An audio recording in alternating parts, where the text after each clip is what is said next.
So quadratic equations. How do we approach that? It all comes from one simple idea. If you've got things multiplied together to equal 0, one of those things must be 0. Only way it can happen.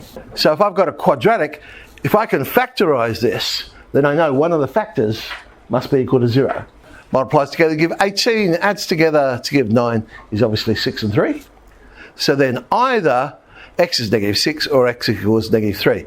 I mean, there really is a line before that which we don't tend to write down, but really what we're saying is either x plus 6 equals 0 or x plus 3 equals 0. One of those two things is 0.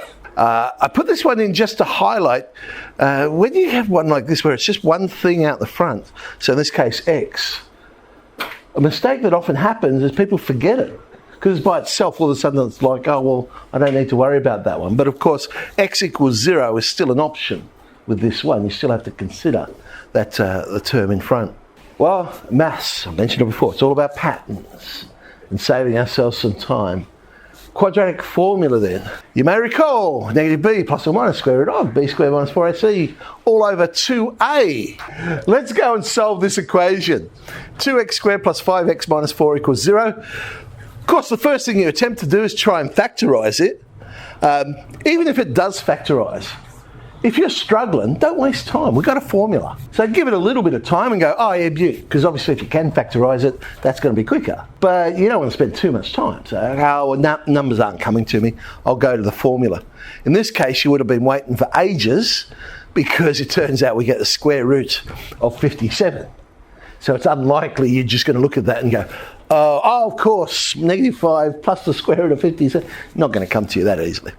So there's our two answers, -5 plus or minus the square root of 57 on 4. That, of course, is an exact answer.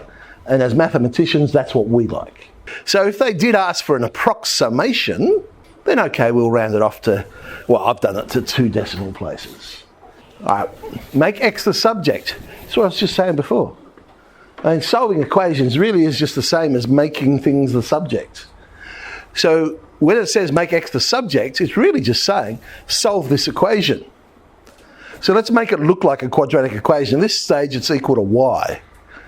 So let's rewrite it to make it equal to 0.